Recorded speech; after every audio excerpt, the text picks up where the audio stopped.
Hello everyone, how are you all? Hope you all are fine and welcome back to my channel Aryans education hub.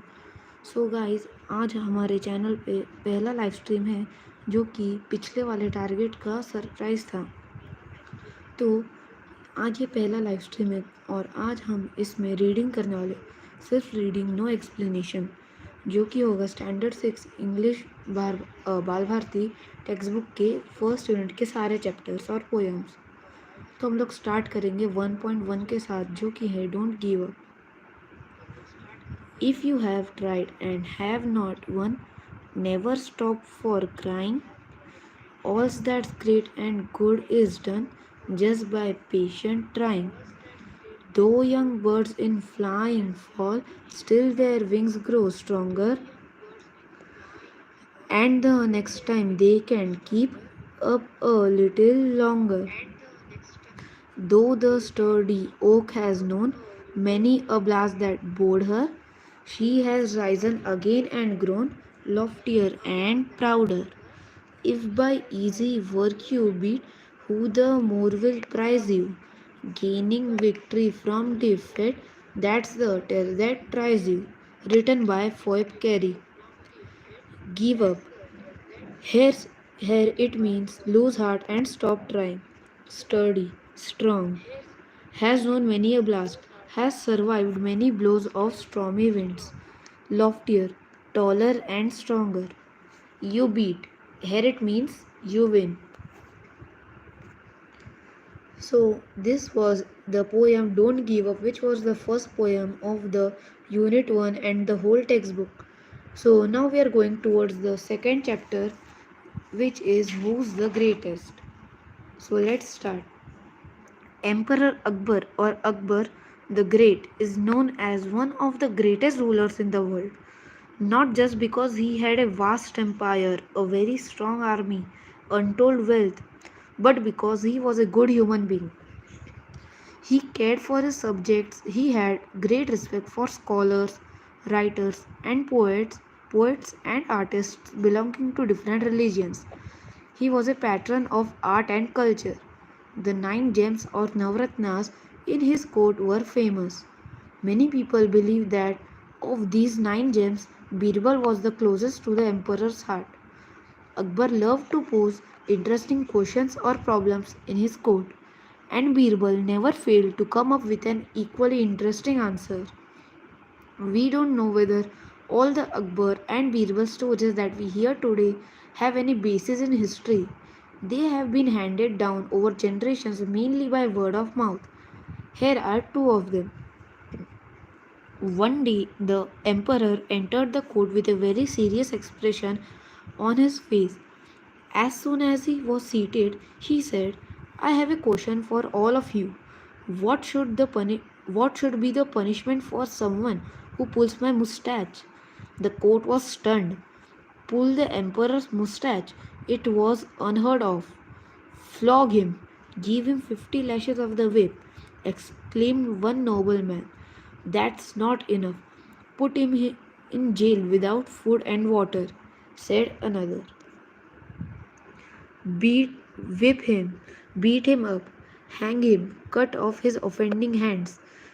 The agitated courtiers began to cry out. Only Birbal was silent. He was even smiling a little. What do you say, Birbal? What is your opinion? In my opinion, O giver of peace to the world, the offender should be given his favorite sweetmeats.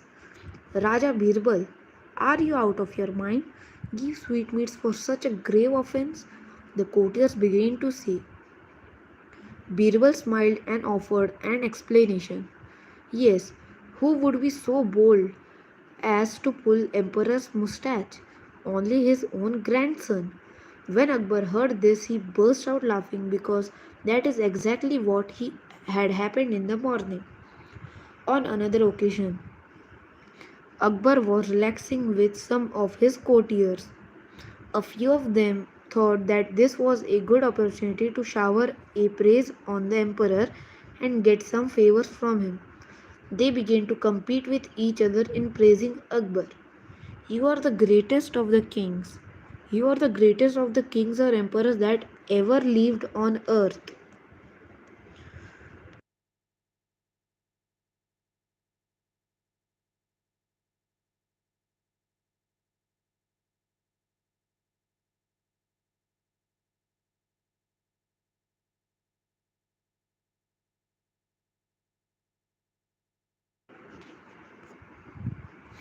You are the greatest of the people in heaven or earth. You are as great as God Almighty. You are greater than God Almighty. Now, Akbar was no fool. He did not care for false praise. He stopped the courtiers and asked, "Do you all believe so?" "Yes," they answered in one voice. "All right, then prove it to me. Uh, Tell me at least one thing that I can do, but God Almighty will not be able to do. Otherwise, you will all incur our royal displeasure. You have till tomorrow morning to prove it." Akbar then left the palace without another look at the courtiers. They were in a proper fix. They thought and thought, but couldn't think of any such thing. In the end, they went to Birbal. When Birbal heard their story, he told them not to worry. The next morning, the court was full. Was curious to see what would happen next. "Well," said the emperor, "have you found a good answer to my question, or are you ready to leave the court forever?" Just then Birbal stepped forward and bowed low. "Please don't be angry with those who think you are the greatest. There's certainly at least one thing that you can do, but the God Almighty cannot." Akbar looked at Birbal thoughtfully. "And what is the one thing?"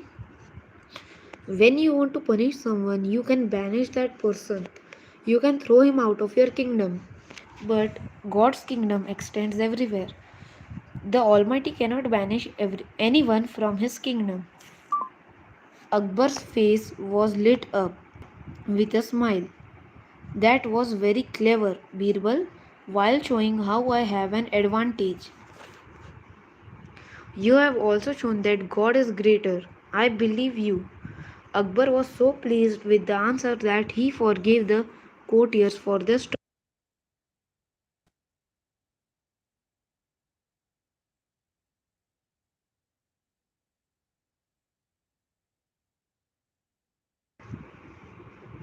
patron of art and culture, a person who appreciates, supports, and encourages art and culture.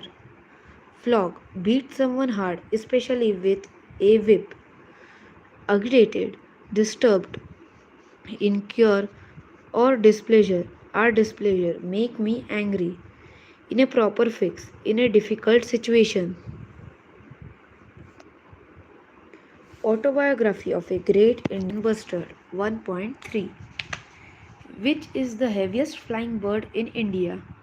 Well, friends, it's me, the Great Indian Bustard. I feel proud to be known as the Great Indian Bustard.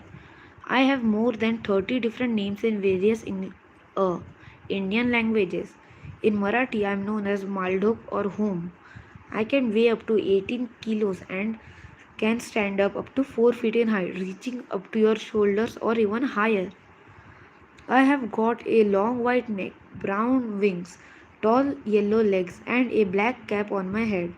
My wife, Miss Bustard, is smaller and slimmer than I am, and her neck is not white. But I have heard that humans say we both look impressive.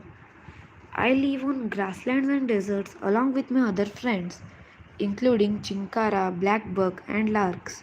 I eat everything, including snakes, lizards, small fruits, and berries, and all sorts of insects. That's a very healthy habit. But grasshoppers and beetles are my favorite food items. When it starts raining, we all gather at our favorite grasslands where there are no people to disturb us. I perform a wonderful dance by gulping air in the special feathery pouch attached below my neck. This pouch helps me to produce a resonating sound similar to the one produced by the cow. Whom I dance in joy with puffed out feathers and cocked up tail and dropped down wings. It helps me to impress my soulmate. You know that we birds lay eggs and our young ones hatch out of eggs. Mother GIB or Great Indian Bustard lays just one egg directly on the ground. We don't believe in building nests, but we have a special trick to protect our eggs from the predators. The egg looks like a stone. Monitor lizards, foxes, dogs, pigs, snakes, and eagle are enemies of my egg and chick. But my wife protects the egg from all of them. By the time our young one hatches out of the egg, rains arrive. There's plenty of grass swarming with insects, fresh food for my family. Young ones of other birds soon fly away from the nest. But a great Indian bustard mother and a chick stay together for nearly 1 year. The chick learns many good habits from the mother. You may have heard about a great human friend of ours, Dr. Salim Ali. He had even suggested that we should be given the status of the national bird of our country. But the honor went to our beautiful relative, the peacock. I am happy to tell you that I am the state bird of Rajasthan. We have got 10 centuries for our protection, but sadly our number is still going down. We used to live in all parts of India, but slowly the growing population of man pushed us away from more than 90% of our home regions. We are afraid of hunters that kill us for fun. We also die due to electric power lines that we can't see while flying. We are losing our homes. Today only the last 200 of us are left in the world. We need your support and love in order to survive. Can you help us? You can write letters to your leaders and make an appeal to help us. You can make my drawing and submit it to your teacher. You can discuss this with your parents. Come to see us at a century because now you will not see us in any other places. And who knows, if humans don't help us, none of us will be left on the earth. You will only see us in pictures. 1.4 Children are going to school. Morning light spreads over the earth. Once again, the sky bows his head in respect, for children are going to school. The sun, after his morning dip in the river, dressed up in his golden muslin turban, waits and smiles on one side of the road, for children are going to school. Though the green-topped branches, breezes sing their songs of blessings, fragrant flowers awaken the sleepy roads with their melodies. At the corner of the lane, the people in his lush deep foliage waves his hand, for children are going to school. Angels of light have set out. Every road is a gleam at this hour. Every particle of the earth throbs like a mother's heart. Time sitting on an old roof flies pigeons in the sky, for children are going to school. Muslin, a kind of soft cotton fabric. Foliage, greenery, leafy cover. A gleam, shining bright.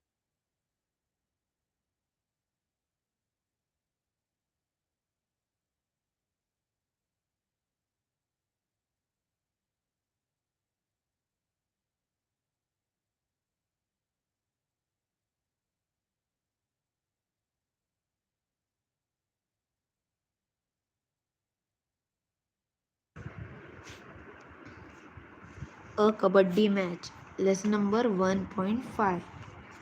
The school sports meet was scheduled next month. The practice matches had already begun.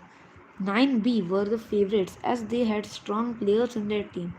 The kabaddi trials were on. This year there were three new students in class 9A. To everyone's surprise, they proved to be outstanding players. 9A's hopes soared.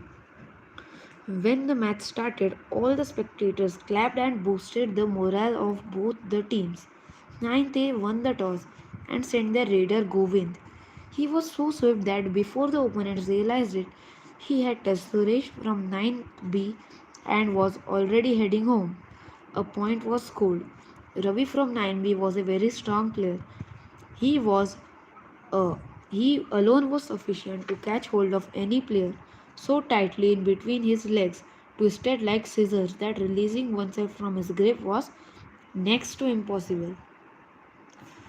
All the players were literally afraid of him. This ace player had won many matches for 9B with the support of Mohan and Vinod. 9th B were unbeatable. Mangesh from 9A was also strong. He was a good match for Ravi. Ravi was relaxed as he had never dreamt of any strong opposition from any team. When Mangesh was wrestled down by Ravi and his friends, everyone in the spectators thought that 9A would lose Mangesh. But Mangesh proved his mettle. He won. He was on the ground with the anti-raiders catching hold of his waist and legs. Slowly, he inched towards he inched towards his court. All the anti-raiders, with their might, were trying their best to pull him back. But with great determination and without losing his breath, Mangesh successfully touched the midline. There were cheers in the air. He had he had not only saved himself but was also able to score 3 points for his team as Ravi, Mohan and Ajinkya, who were holding him, were also declared out. Now, ninth B began to play cautiously.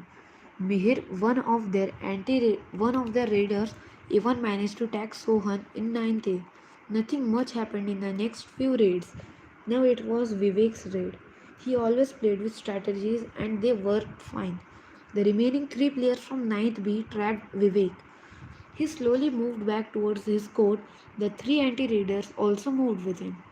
When they caught his arm and were trying to pull him back, Vivek slipped his leg beyond the midline with the anti-raiders still hanging onto his arm.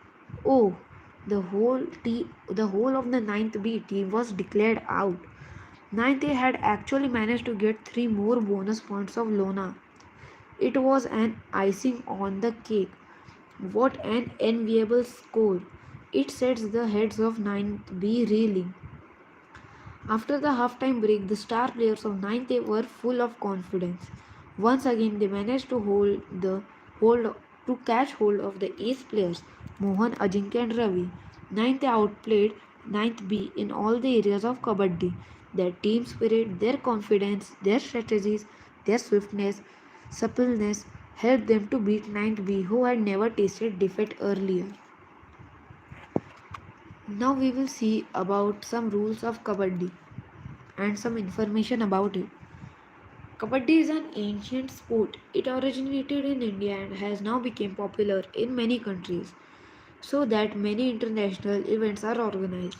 In these events, international rules are followed, but several other kabaddi styles such as Sanjeevani, Gamini, Amar, etc. are followed in different parts of India. In kabaddi, two teams of 7 members each face each other in a flat rectangular court divided by a midline. The game is usually played in two halves with a halftime break in between. After the break, the teams exchange their sides in the court. To play the game, each team sends raiders across the midline to the other team. The raider tries to tag the opponents and run back to his side all in one breath. To show that he hasn't inhaled again, he has to chant kabaddi kabaddi all the time. If he has to inhale again, he is out. The opponents try to catch the raider and stop him going back to his half till he loses his breath and has to inhale again. If the raider manages to go back successfully, all the person he has tagged and all those who have touched him are declared out. For each player declared out, the opposite team scores a point. If all play if all 7 players in a team are out, the opposite team gets a bonus, a Lona. The team with the maximum points win the match. The game of kabaddi requires good health, muscular strength, strategic skills, a lot of practice, and above all, great determination. Indian girls and boys have always excelled at kabaddi. Would you like to be an ace kabaddi player when you are a little older? Who knows, if you make a resolve now, one day you may help win glory for your school, district, or even the state and the country. Lesson number 1.6, The Peacock and the Crane. There was once a very conceited peacock who had a gorgeous tail like no other bird. So, when he met a crane one day, the peacock scoffed at the crane's colorless and dull feathers, and immediately spread his own colorful tail for the crane to see and admire. Look at my feathers, he boasted. How they shine in all the colors of rainbow, while yours are so pale. I am dressed like a king. That's true, the crane answered. But I can fly high above among the clouds and the stars, and I can see all the beauty of the earth in all its glory, while you live down here just like any other cock. Fine feathers don't make fine birds. Now we are going to see the meanings of some hard words. Conceited, very proud, vain, arrogant, gorgeous, beautiful, magnificent, stunning, scoffed at, laughed at, the crane rudely and scornfully. Fine feathers don't make fine birds. The saying fine feathers make fine birds is used in negative sense to indicate that looks or flashy clothes may not be very important after all. Now, the last chapter of our live stream and the unit of Standard 6 English Balbharti textbook is the lesson number 1.7 Paramvir Chakra are heroes. You may have heard about the legendary heroes of the past and their extraordinary acts of bravery. But even today, many brave soldiers of our country sacrifice their own lives for our safety. Their brave deeds are honored by bestowing military decorations on them. Paramvir Chakra is India's highest military decoration. It is awarded for the most conspicuous bravery or some daring or preeminent act of valor or self-sacrifice. In the presence of the enemy, whether on the land, at sea, or in the air, the Paramvir Chakra on the air. The Paramvir Chakra is a very rare honor. So far, it has been awarded only 21 times. 14 of these awards were given posthumously. Posthumously means after death. The medal itself is very simple in appearance. It is made of bronze and is fitted with the swivel mounting and has a plain purple ribbon. On the obverse, it has the Indian national emblem at the center, surrounded by the four replicas of Indra's Vajra. So, on the obverse means on the front side, and replicas of Indra's Vajra. For understanding it, what is Indra's Vajra, they have given a story on the right side, which we are going to read after this. On the reverse, means on the back side, the words Paramvir Chakra are engraved in Hindi and English with two lotus flowers in between. The Paramvir Chakra medal was designed by Savitribai Khanolkar. She was a European lady who married Vikram Khanolkar, an Indian army officer. Savitribai loved India and took Indian citizenship. She spoke Marathi, Sanskrit, Hindi fluently and had studied Indian arts and traditions in depth. Indra's Vajra or thunderbolt is supposed to be a matchless weapon, but what makes the weapon invincible is the supreme sacrifice of the sage Dadichi. According to legend, thousands of years ago, a demon had stolen all the water in the world. Innocent people were suffering and dying without water. This demon, uh, uh, this demon could not be defeated by any ordinary weapon made of ordinary metal like wood, metal, etc. Something extraordinary was required. It was learned that Shes Dadichi had bones of such extraordinary power. But how can one ask for the bones of a living man? Sage Dadichi was a noble person. He himself laid down his life and gave his own bones to help the people. Indra's Vajra, Indra's weapon of thunderbolts, was fashioned from these bones and the demon was defeated. Just as the Indra's Vajra derived power from the sage Dadichi's bones, the Indian military derives its strength and the power from the sacrifice of the bravest of the brave, the Paramvir Chakra holders. So now we are going to read the names of the 21 bravest of the brave Paramvir.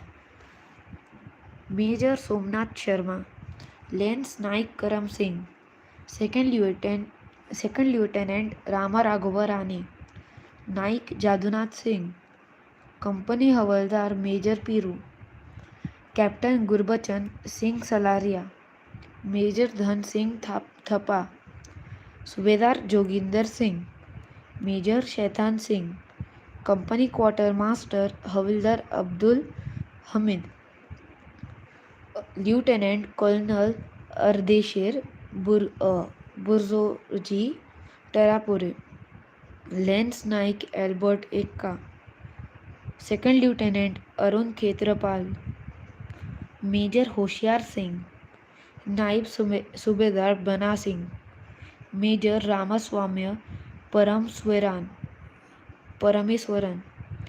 Lieutenant Manoj Kumar Pandey, Grenadier Yogender Singh Yadav, Rifleman Sanjay Kumar, Captain Vikram Batra, Flying Officer Nirmaljit Singh Sekhon. So now they have given one story on one of the soldiers, on one of the bravest of the brave Paramveer. Flying Officer Nirmaljit Singh Sekhon, 10877 FP PVC Squadron number 18, the Flying Bullets. On the 14th of December 1971, Srinagar airfield was attacked by a wave of 6 enemy Sabre aircraft. Flying Officer Nirmaljit Singh Sekhon was on readiness duty at that time. He could not take off immediately because of the clouds of dust raised by another aircraft. By the time the runway was cleared, the enemy aircraft was overhead. They were flying low, firing and attacking the airfield with bombs. Even then, Flying Officer Second took off his Gnat fighter the moment he could. He began to combat the powerful Sabre jet aircraft of the enemy. He damaged 2 of them. His fight with the attacking aircraft now continued at treetop height. At the last, the enemy aircraft fled from the scene of the battle. The airfield and the town of Srinagar were saved, but alas, Flying Officer Sekhon's aircraft too crashed and he was killed. Flying Officer Sekhon displayed great flying skill and determination in the face of certain death. He showed unmatched heroism above and beyond the call of duty. Salute to the bravest of the brave, Flying Officer Nirmaljit Singh Sekhon. Do read more up on the internet at www.paramveerchakra.com about the gallant PVC awardees who laid down their lives in the service of the country. You will see that they belong to various communities and religions. Do find and read the inspiring accounts of how they faced the enemy without any regard for their fatal wounds and physical pain. So now we will read the meaning of this lesson. Legendary, very famous and admired. Conspicuous, outstanding. Posthumously, after a person's death. Fitted with swivel mounting, fixed in a way which allows it to move freely. Observe and reverse the front and back sides of the medal. Emblem, symbol, an object that represents something. Thunderbolt, a flash of lightning with a clap of thunder that strikes at something. Invincible, impossible to defeat. Determination, strong resolve, perseverance. Gallant, brave, courageous. Inspiring, motivating. Account, a description of an event. Fatal, causing death. So now we have completed all the lessons of Unit 1 of Standard 6 English Bal Bharti textbook. There were 7 lessons and 2 poems which were very interesting and nice. So now we have completed their reading, and soon after some time there will be videos of explanation of these chapters. So now we are ending our live stream. So do like, share and subscribe my channel. And this was the first live stream on channel, which was the surprise of our last target, which was of completing 100 subscribers and 2000 views on this channel. The target was completed. Uh, the target was completed, but it was late to do the live stream. तो उस वजह से मैंने आज live stream कर दिया, और ये फर्स्ट लाइव स्ट्रीम था तो ये एंड करने का समय आ चुका है।